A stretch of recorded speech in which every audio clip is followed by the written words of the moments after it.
All right, Crazy Markets Live. We've got him here, Bubba. I know you got a lot to say because today is State of the Union. What's the president going to say today? What's he going to say today? Good afternoon, Mr. Big Beat. He's going to say everything is great. The economy is great. He's going to fix the tariffs. He's going to do everything wonderful, and everything is great, and it's great, and it's great. And again, I say, as much as I am a fan of his, I am not such a fan of saying things are great when they're really not. I think the economy is in really sad shape. I think the majority of people are struggling. And I think that those are the issues that need to be addressed, not those of the upper 5% that are just fine. But I think the rest of the 95% of the population, which is struggling, losing jobs and other things. I mean, we're getting a lot of phony numbers out of the government recently, which I don't think are real. I don't think that things are in as good a shape as everybody says they are. And I think all I have to do is walk down the street and take a look and see what's going on. And you'll see that it ain't so good. Yeah, I just saw the new numbers on home buyers. The worst in history. Number of home buyers versus the number of sellers. Sellers are the highest in history, and the home buyers are at the least in history. And that's really, really bad. It's a home buyer's market right now. When you look at consumer confidence, this morning was 92. That's pretty high. There seems to be this economy keeps moving right along, and people are just doing what they're doing, right? Oh yeah, I mean, listen. Again, you have to remember that the poorer people or the what's left of the middle class basically gets ignored until it's too late. And I think this is what we're watching. We're seeing the top end of the K support a lot of the restaurants, support a lot of the businesses, do a lot of housing, and of course, this is the time when those who have money can make more money because you have opportunities that others don't have.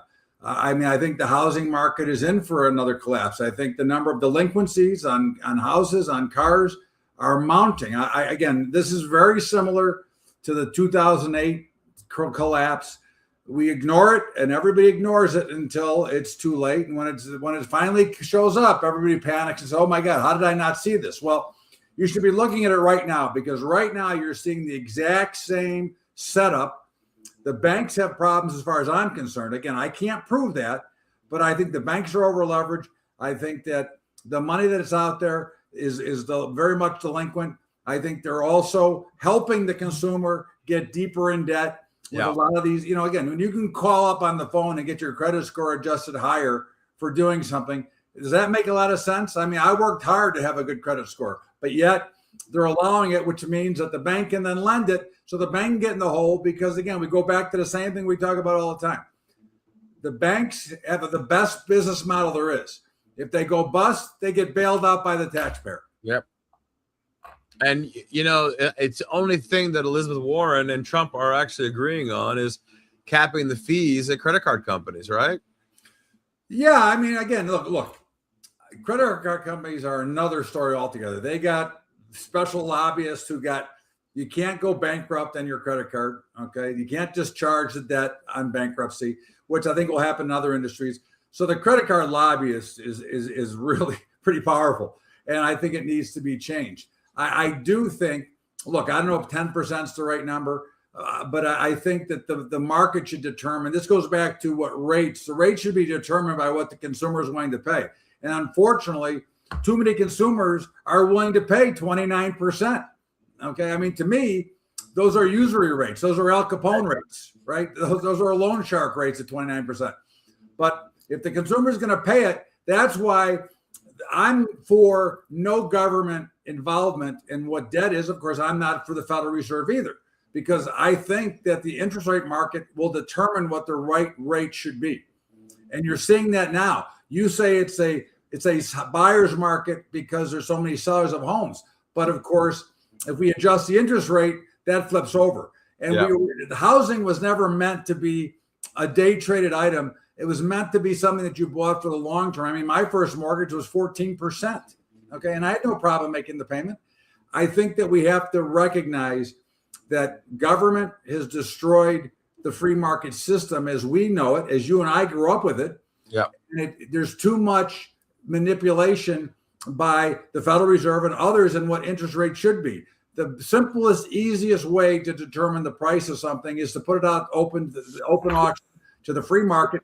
They'll tell you what interest rates are, what they should be.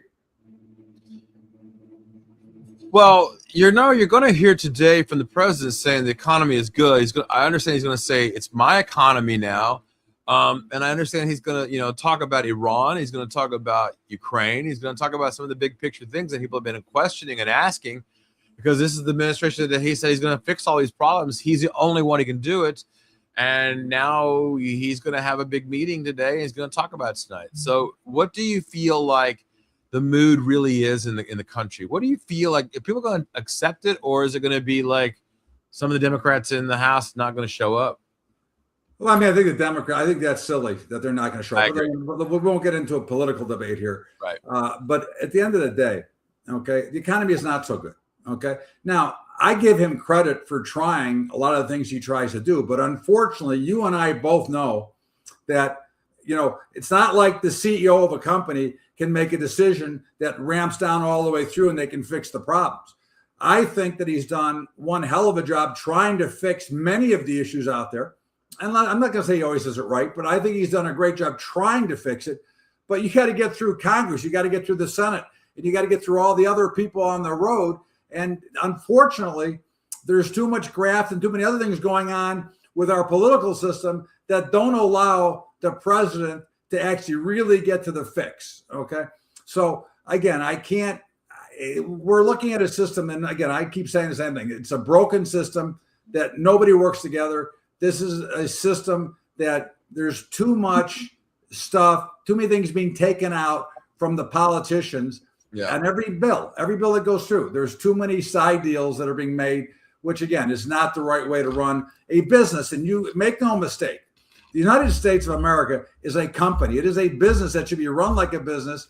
And of course, the liberal issues are fine. Whatever you want to do at home, that's great. I got no problem with what you do. I don't care what anybody does. Right. But when it comes to fiscal responsibility, this is one major corporation, or it should be run like one major corporation.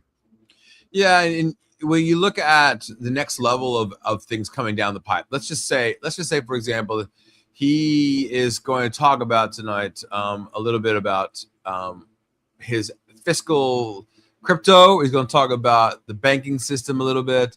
I suppose he's going to talk about his economic plans, obviously the tax cuts that he put into place, and yet all of these things. But some of these things actually did happen, Genius Act, Clarity Act, things like that. But the deficit is still growing and wider now than ever. The debt is way wider than it ever before. Nothing's really working here, it seems. Well, it's hard unless you want to draw a hard line, okay, which I think we should. But again, I'm in a little different position. But unless you're going to draw a hard line and stop with all the freebies that go out there and really become fiscally responsible, which again, we can start with Social Security and work our way farther. Okay. Retirement age should not be 66 years old. It should be 78 years old. There is too much money that is being given away for too many programs that make no sense. I'm tired of working, Ty. What are you talking about? I've been working since I was 12. What are you talking about? Hey, but don't you agree? Yeah, I agree. Social Security should be 78. Again, if you're going to run a Ponzi scheme, Social Security is a Ponzi scheme. Okay, around 73 is probably better. Well, I mean, if the average living age is 75, if you use the same formula that Roosevelt used, the socialist, right? You go 62 is the average living age, 65 was retirement, 75 retirement age, 78 is retirement. That's what I think, because again, people want to work longer anyways, and it allows them to stay in the workforce. They don't get forced out. Of course, we're going to be forced out by AI, many of these people anyways, which is another problem, which is going to bring in universal basic income, which is another disaster altogether. Yeah, you literally took the words out of my mouth. AI, we saw this big sell-off yesterday, and because of AI, Anthropic sends out this Claude message, and the world just falls apart because Claude's going to take over the world. And I have Claude on my machines, and I'm like, I don't think so. Not yet, at least. It can write some code, great, and I can do that. But IBM just took a beating yesterday. Why? Well, I mean, stocks get a little bit overvalued. They get a little bit overpricey. Listen, when people want to sell, when the panic sets in, Yeah. they just rip them. Okay. Again, there's no rhyme or reason. Everybody always wants to know when a big general sell-off starts, every asset class gets pounded first, and then they find the ones they want to buy. But what do most people do first? They sell their good stuff or their winning stuff first to support the dogs, because they don't understand that they have one mass position that is making X amount of percentage, and that they should be eliminating the lousy stocks, not the good stocks. Okay. So why is it when things are on sale, why don't people want to pick them up, and when things are like way high, they don't want to sell them? I mean, the psychology just seems to be off the charts here. It's the market psychology, big boy. It's been going on. That's where the technical term puke came from on the trading floor. Look, it's been the same. You realize back in 1987, the number one thing that everybody should have been doing on that Monday is running in to buy. Yeah. Okay? That was the thing to do. When you see these massive sell-offs, now we're still, in my opinion, well overvalued. Okay. I think the markets are still, if you look at the Cape Scheller, the Cape reading, we're over 40 at an average PE ratio with a median of 18. So you're still well overvalued. I think you're seeing a lot of the weaker stocks break down hard. Look at what's happened to Palantir. Okay. I mean, that's getting creamed, and I think that's another short down here.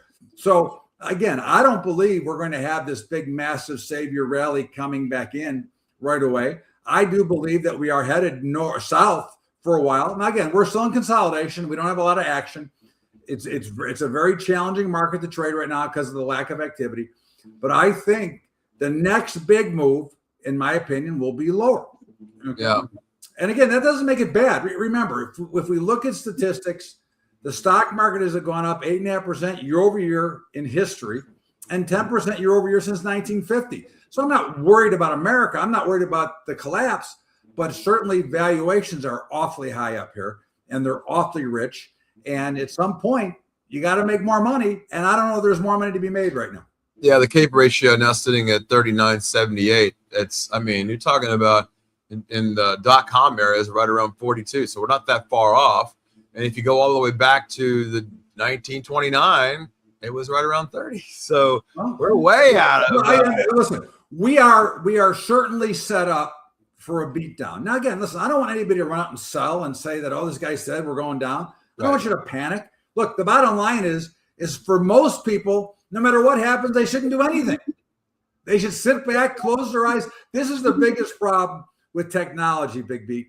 Yeah. Not that it's the technology, it's that people have access. They're looking at their 401k every day like they're going to sell it that day. Right. I mean, what people should do, investors, is forget about it. Okay? Because 10 years from now, it's going to be worth more. Again, I started trading, the Dow was 800. It's now 50,000. The S&P 500, which I started that pit, was 155. Yeah, and I thought the Dow at 1,800 was too high back then. That's what I'm saying. So, again, people have to realize that we are at an overvalued place. Now, look, there's going to be a big sell-off at some point, and everything will go down. But the stuff that will start to rise, I gave the example the other day, Amazon in November of 2008 was $30. By the time the market actually bottomed out, Amazon was already spec'd to 60, on its way to 3,000. So I freaking love it. All right, Bubba. Well, we'll see you right back here on Thursday. I'm going to pick your brain about what the president had to say and how people are reacting. It's great, Big Beat. Big Beat is great. The state of the economy, the State of the Union is. I hope he settles Iran. I hope they take him out. That's what I'd like to see this done. I'd like to see this over with. You heard the general saying we don't have the weaponry yet to do it, so I'm not sure yet. But I agree. All right, buddy. Thanks, Big Beat. Have a good one. See you on Thursday.